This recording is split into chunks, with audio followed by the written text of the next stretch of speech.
Le permis de conduire. Ah, pour beaucoup, c'est vraiment une étape décisive. C'est un peu le sésame pour l'emploi, pour l'autonomie, mais on le sait, c'est aussi un parcours qui peut paraître, disons, complexe et assez coûteux. Alors aujourd'hui, on va décortiquer tout ça ensemble, de l'épreuve pratique jusqu'aux aides financières qui existent. C'est un peu la question que tout le monde se pose, non? D'un côté, il y a la liberté. Et de l'autre, eh bien, le stress, les heures de conduite et une dépense qui peut être assez importante. Alors, comment on navigue entre les deux? C'est justement ce qu'on va voir. Alors, voici notre feuille de route pour aujourd'hui. On va commencer par regarder pourquoi le permis peut être un obstacle. Ensuite, on plongera dans les détails de l'épreuve pratique pour vraiment comprendre comment la réussir. Et puis, on parlera d'un sujet crucial, comment financer sa formation, avec un focus sur l'aide de France Travail. Allez, on entre dans le vif du sujet. Les deux principaux freins, on les connaît bien. D'un côté, la peur de l'échec à l'examen, et de l'autre, le budget, qui peut parfois être conséquent pour se former. Ok, plongeons dans cette fameuse épreuve pratique. Pour la démystifier, en fait, il y a un secret. C'est de comprendre exactement sur quoi on va être évalué. Parce que connaître la grille de notation de l'inspecteur, croyez-moi, c'est déjà prendre une sacrée longueur d'avance. Alors, le score parfait, l'objectif ultime, c'est 31 points. Comment on arrive à ça? C'est 29 points pour les compétences de base, plus, et c'est là que ça devient intéressant, 2 points bonus qu'on peut aller chercher assez facilement. Mais pas de panique, pas besoin d'être parfait, le seuil pour réussir, il est fixé à 20 points. C'est ça, l'objectif minimum à atteindre, à une condition bien sûr, ne commettre aucune faute éliminatoire. On va y revenir. Alors, comment sont attribués ces points? Pour chaque compétence, on est noté de 0 à 3. 3 points, c'est une maîtrise parfaite. Mais le point crucial ici, c'est de bien faire la différence entre la note 0, qui veut dire que la compétence est mal acquise mais ne met pas fin à l'examen, et la note E. E pour éliminatoire. Et là, ça signifie l'arrêt immédiat de l'épreuve. Maintenant qu'on connaît le système de points, parlons stratégie. Elle est plutôt simple en fait. D'un côté, il faut éviter à tout prix les fautes éliminatoires, et de l'autre, il faut savoir où aller chercher des points, y compris ces fameux points bonus.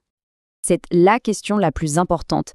Qu'est-ce que c'est au juste une faute éliminatoire? C'est très simple. C'est une action qui met directement en danger la sécurité. La sienne, celle des passagers ou celle des autres usagers. Et la sanction est immédiate. C'est l'échec automatique, même si on a déjà 25 points au compteur. Et pour que ce soit bien clair, voici des exemples très concrets. Franchir une ligne continue, griller un stop ou même monter violemment sur un trottoir pendant une manœuvre, ce sont des erreurs classiques qui ne pardonnent pas le jour J. C'est donc vraiment essentiel de les connaître et de s'entraîner à les éviter. Faisons bien la distinction. Une erreur, disons, tolérée, va faire perdre des points, mais ça ne met pas fin à l'épreuve. L'inspecteur va peut-être faire une remarque, mais le test continue. La faute éliminatoire, elle, est rédhibitoire. Pourquoi? Parce qu'elle est jugée dangereuse. Et c'est ça la différence fondamentale. Allez, passons à quelque chose de plus positif, les points bonus. Ils sont relativement faciles à obtenir. On peut avoir un point pour la courtoisie, par exemple laisser passer un piéton, ou ne pas coller la voiture de devant. Et un autre point pour une conduite souple qui anticipe. Ce sont 2 points qui peuvent faire toute la différence entre 19 et 21. Bon, on a vu comment aborder l'épreuve. Parlons maintenant de l'autre grand obstacle, le financement. Parce que le coût de la formation, c'est un vrai casse-tête pour beaucoup et ça peut vraiment retarder l'accès à l'emploi, surtout quand le permis est une condition obligatoire pour être embauché. Cette phrase, elle résume parfaitement tout l'enjeu. Le permis, ce n'est pas un luxe, c'est souvent un outil indispensable pour l'insertion professionnelle. Et c'est justement pour cette raison que des dispositifs d'aide existent. Et la solution principale, c'est l'aide proposée par France Travail, ce qu'on appelait avant Pôle emploi. C'est une aide financière très ciblée. Elle est vraiment faite pour les demandeurs d'emploi pour qui l'absence de permis est un blocage réel.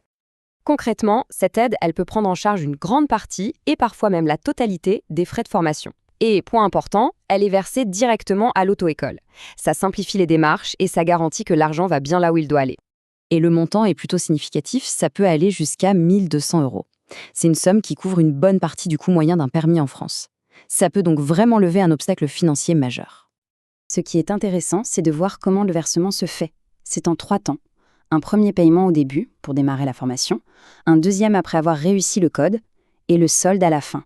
Ça permet de garantir un suivi et un engagement tout au long du parcours. Alors, comment savoir si on peut en bénéficier? Il y a plusieurs conditions. D'abord, il faut être inscrit à France Travail depuis au moins 6 mois. Il faut aussi que l'absence de permis soit un obstacle réel pour trouver un emploi. Ça, c'est à discuter avec son conseiller. Et enfin, il y a des conditions de ressources comme ne pas toucher d'indemnité chômage ou alors percevoir une allocation sous un certain seuil. La procédure, elle, est très claire. Le point de départ, c'est toujours le conseiller France Travail.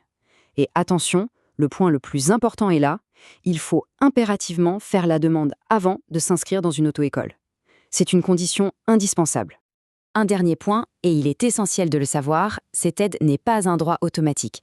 Elle est attribuée en fonction des budgets disponibles. Concrètement, qu'est-ce que ça veut dire? Ça veut dire qu'il ne faut pas trop tarder à monter son dossier. En conclusion, que ce soit en préparant mieux l'épreuve ou en allant chercher les bonnes aides, des solutions existent. Le permis, c'est un véritable investissement pour l'avenir. Et qui sait, la clé du prochain emploi se trouve peut-être juste là, au bout de la route.